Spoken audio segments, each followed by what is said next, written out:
If you disappeared tomorrow, honestly, nobody would even miss you. The words cut through the chatter of the backyard barbecue like a cold breeze. I stood near the expensive gas grill my son David had bought, but never bothered to learn how to clean. I was 65 years old, a widow for a decade, and I had spent the last 5 years shrinking myself to fit into the margins of my son's life. It was Labor Day weekend, and David and his wife Sarah were throwing a housewarming party for their new 4-bedroom property in the suburbs. I arrived early carrying 2 trays of homemade lasagna and a set of patio cushions Sarah had heavily hinted she wanted. Nobody thanked me. I spent the first 2 hours organizing the buffet table and keeping their golden retriever out of the appetizers. Sarah stood holding a glass of white wine surrounded by her friends. She looked right at me when she delivered the joke. Her tone was light, wrapped in that artificial sweetness people use when they want to disguise an insult as banter. The circle of women chuckled. I looked at my son. David was standing 3 feet away, holding a beer. He looked at Sarah, then down at his shoes, and then he laughed. It was a nervous, empty sound, but he laughed. He chose her comfort over my dignity. I didn't cry. I didn't drop my plate or cause a scene. I had spent years making excuses for David's passivity and Sarah's controlling nature. I thought enduring it was what a good mother did. I set down the serving tongs. I wiped my hands on a paper towel, looked Sarah directly in the eyes, and smiled. "Challenge accepted," I murmured quietly. Sarah blinked, her smile faltering for a fraction of a second. David looked up, confused. I didn't wait for them to process it. I turned around, walked through the pristine kitchen I had spent 3 days scrubbing before the party, and walked out the front door. I drove straight back to my small townhouse. The sun was just beginning to set, casting long, quiet shadows across my living room. I didn't feel angry. Anger requires heat. What I felt was entirely cold and perfectly clear. For years, I had been the invisible safety net. I paid the cell phone family plan. I covered the auto insurance for David's second car. I quietly transferred $500 into their joint account on the first of every month because Sarah always complained about the cost of groceries. I did it because I wanted to be useful. I realized now I was just being used. I walked into my bedroom and pulled my canvas duffel bag from the closet. I packed exactly what mattered. 7 days of comfortable clothes, my comfortable walking shoes, my jewelry box, and the framed photograph of my late husband, Arthur. Next, I sat at my dining table, opened my laptop, and logged into my bank account. I didn't need a lawyer to untangle my life from theirs. I just needed my mouse. Click. The monthly automatic transfer to David's account was canceled. Click. I removed my credit card from their shared streaming services and grocery delivery apps. Click. I logged into the cellular provider and removed my name and payment method from their lines. They would have 30 days to assume the billing before their screens went dark. Finally, I took my spare key to their new house, the key Sarah had given me so I could water her plants and let the dog out, and sealed it in a plain, white envelope. I wrote David's name on the front and left it on my kitchen counter. Before the streetlights clicked off the next morning, I loaded my car. I locked my front door, breathed in the cool pre-dawn air, and drove away without looking in the rearview mirror. No explanation. No goodbye. Text. 3 months before the housewarming party, I had quietly signed a year-long lease on a small cottage in a coastal town 300 miles away. I hadn't planned to vanish back then. I just wanted a quiet place for weekend retreats, a space that was entirely mine. Now it would be my permanent sanctuary. The drive took 6 hours. The highway stretched out in front of me, bordered by tall pines, and eventually opening up to the gray churning ocean. When I pulled into the gravel driveway of the cottage, my shoulders dropped for the first time in 5 years. The house was modest, just 2 rooms, a wood stove, and a porch facing the water. It didn't have a chef's kitchen or a manicured lawn, but it had silence. Beautiful, uninterrupted silence. I unpacked my duffel bag and placed Arthur's photo on the bedside table. I made myself a cup of black tea and sat on the porch. My phone buzzed in my purse. I pulled it out and looked at the screen. David, Mom. Where are you? Sarah needs you to come over and help clean up the yard. Also, the dog needs walking. I didn't reply. I simply powered the phone down and placed it in the kitchen drawer. I had a prepaid burner phone for emergencies, and only one person had that number, my daughter Julia. Julia lived in another state. She was independent, sharp, and had distanced herself from David and Sarah years ago. I walked down to the beach, feeling the damp sand beneath my boots. For the first time in a decade, my time belonged strictly to me. Nobody was waiting for my lasagna. Nobody was waiting for my wallet. I didn't turn my old phone back on for 3 days. When I finally plugged it into the wall charger and watched the screen light up, the notifications flooded in like a broken dam. 24 missed calls from David. 12 from Sarah. A barrage of text messages that shifted from annoyed to demanding to panicked. Sarah, Rosemary, this isn't funny. We have a brunch to go to and you promised to watch Buster. David, Mom. Are you okay? Your neighbor said your car is gone. Sarah. Did you cancel the Netflix? The TV isn't working. I deleted the messages without reading the rest. I typed out one single brief text to David. I am safe and healthy. I have decided to take an extended trip. I will contact you when I am ready. Please do not come looking for me. I pressed send, removed the SIM card from the phone, and snapped it in half. I dropped the plastic pieces into the kitchen trash can. That afternoon, my burner phone rang. It was Julia. You actually did it. She laughed, her voice warm and bright through the speaker. I just got off the phone with David.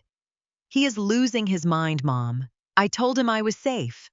I replied, watering a small fern I had bought at the local hardware store. He went to your townhouse. Julia explained. He used his emergency key. He found the envelope on the counter with his house key inside. He said the place looked perfectly clean, just empty. Sarah is throwing a fit because she had to pay for a dog walker today. Good. I sighed. She can afford it. Stay strong, Mom, Julia murmured. Don't let them pull you back before they learn. I won't, I promised. By the second week of my absence, the financial reality of my departure finally crashed down on my son's household. I heard the details during my Sunday phone call with Julia, who was getting frantic updates from David. Sarah had gone to the premium grocery store she loved, filled her cart with organic produce and expensive cheeses, and confidently swiped her debit card. It was declined. David had to leave a business meeting to transfer funds from his savings account. That evening, he finally looked at their joint bank statements. He discovered that the invisible $500 that miraculously padded their checking account every month was gone. 2 days later, they received a notice from the cell phone company. My credit card was no longer on file. If they didn't provide a new payment method, their service would be suspended. David actually asked me if I knew your new credit card number. Julia told me, her voice thick with disbelief. I told him he makes $80,000 a year, and it's time he paid his own phone bill. I smiled, watching a seagull land on my porch railing. How did he take that? He was quiet, Julia noted. I think he's finally doing the math, Mom. He never realized how much you subsidized their lifestyle because you did it so quietly. Sarah is furious. She keeps saying you're being petty. Setting a boundary isn't petty, I replied smoothly. It's just closing a door. I didn't feel a shred of guilt. I had spent years offering my resources out of love, only to have them treated as an expectation. The ledger was finally balanced. promised, and I didn't owe them another dime. October arrived, bringing a crisp chill to the coastal air. I settled into a rhythm that was entirely my own. I woke up at 6, drank my coffee on the porch, wrapped in a thick wool blanket, and spent my mornings volunteering at a local botanical garden. I made friends. Real friends, women my age, who asked about my interests rather than what I could do for them. We traded gardening tips and split bottles of cheap wine on Friday evenings. My shoulders relaxed. The chronic headache I had carried for years in David's house completely vanished. Julia came to visit for Thanksgiving. She drove up in her battered Subaru, bringing a pumpkin pie and a bottle of cider.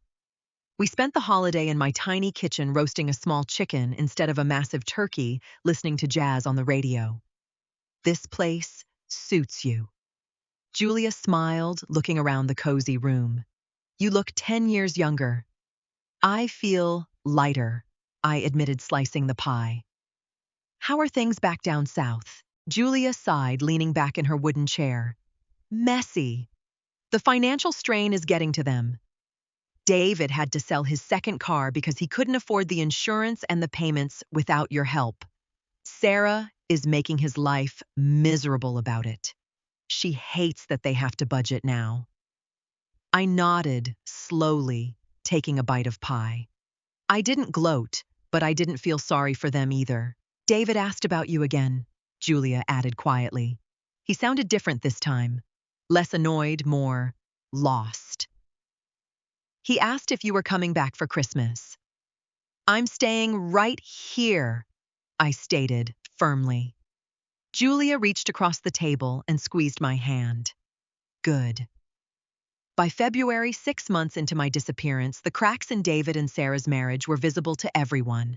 Without my free babysitting, my grocery transfers, and my constant household help, Sarah was forced to actually manage the life she had demanded.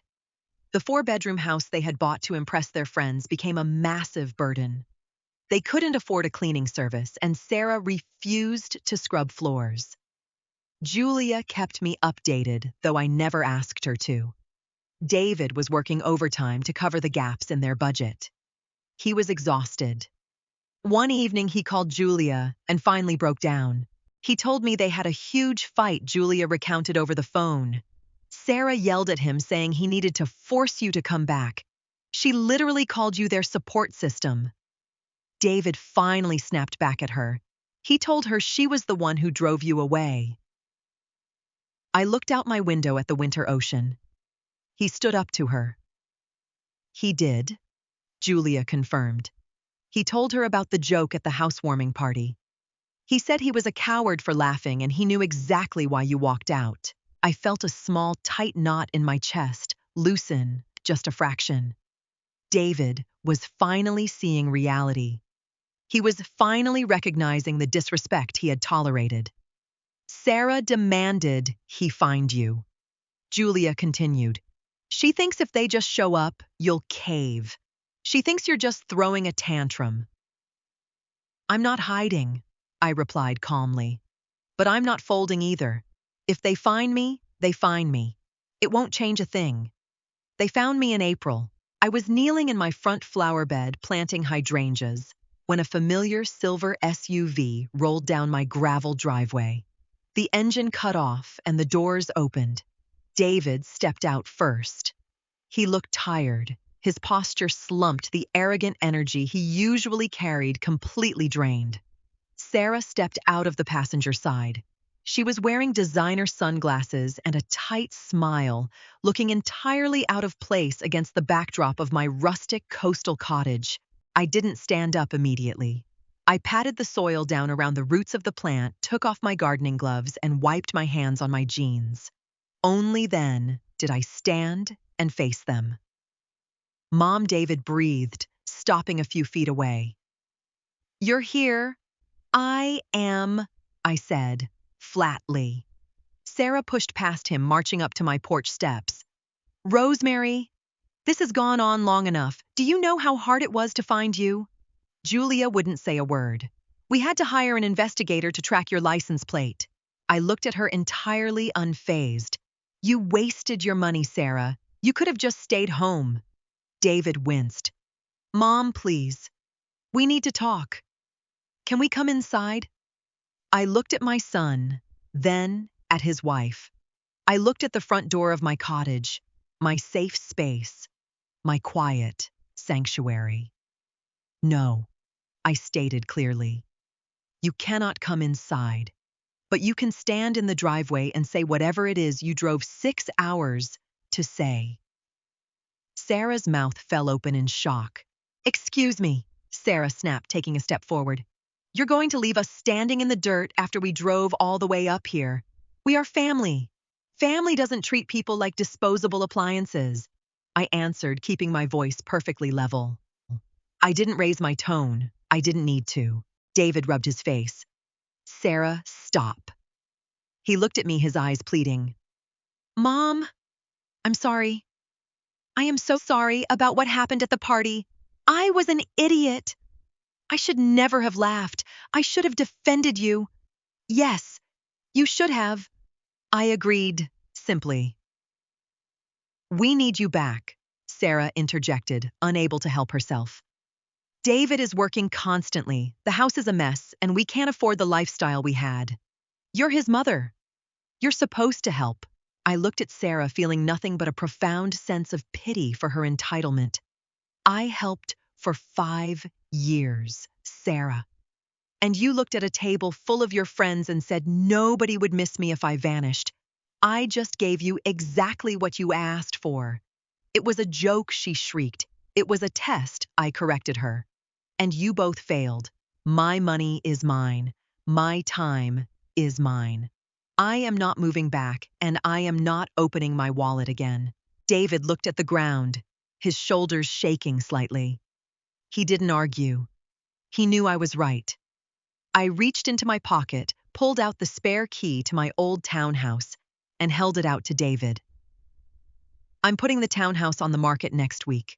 You have 3 days to get your winter tires out of my garage. Drive safe. I turned my back on them and walked inside. 1 year later, the coastal air was warm and smelled of salt, and the blooming hydrangeas I had planted the day David and Sarah ambushed my driveway. Those flowers were thriving now, deep blue and fiercely rooted in their new soil. Much like I was sitting on my porch reading a mystery novel with a cup of iced tea when my burner phone buzzed against the wooden table. It was David. Over the last few months, we had established a fragile, strictly regulated once-a-month call schedule. I didn't answer immediately. I let it ring 3 times, finishing my paragraph before sliding my thumb across the screen. Hello, David. I answered, my voice steady. Hey, Mom. His voice came through the speaker. He sounded exhausted, yet strangely grounded. The arrogant, performative energy he used to carry at his parties was completely gone. He caught me up on the reality of his life. The massive 4-bedroom house, the one where I was told I wouldn't be missed, was gone. They had sold it at a loss, just to escape the crushing weight of the mortgage. Without my invisible financial padding, the lifestyle they had built turned out to be a house of cards. Sarah had filed for separation 2 months ago. When she finally understood that my wallet was permanently closed and David would actually have to budget like a normal adult, the marriage quickly lost its appeal to her. She had packed her designer clothes and moved into a luxury apartment with a friend, leaving David in a modest 1-bedroom rental across town. I tried to make your lasagna last night, Mom, David said, suddenly his voice cracking. I spent 3 hours in this tiny kitchen. It burned on the bottom and it still tasted completely wrong. I stood there looking at the massive pile of dirty dishes in the sink, and it hit me. You did that for us every single week. You did everything. And I don't think I ever actually looked you in the eye and said thank you. I looked out at the water, watching a distant sailboat cut through the waves. I didn't hate my son. I never had. But I had needed to teach him how to respect me, and losing your safety net is often the only teacher people listen to. I appreciate you saying that, David, I replied simply. I miss you. He admitted, the silence stretching heavy between us. I know I ruined it. I know you won't come back down here, but I'm begging you to let me visit sometime. Just me. No Sarah, no asking for money, no favors. I just want to sit on your porch and see my mom. I took a slow, deep breath. I wasn't the invisible safety net anymore. I was Rosemary Ellis, a woman who controlled her own space. I could offer grace, but only on my own terms. You can come up for lunch next Saturday, I decided. But you will book a room at the inn in town. You don't sleep here. My home is my sanctuary. I understand, he said quickly, genuine relief washing over his words. I'll book it today. Thank you, Mom. I ended the call and set the phone down. I had vanished to prove a point, but I stayed away because I found my peace. Setting a boundary didn't mean I lost my family. It meant I finally found myself. Thank you for watching until the very end. If Rosemary's story of taking back her power resonated with you, hit that like button and subscribe to our channel for more stories about setting boundaries, walking away from disrespect, and reclaiming your life. Have you ever had to walk away to teach someone your true value? Drop your experience in the comments below. We read every single one. See you in the next video.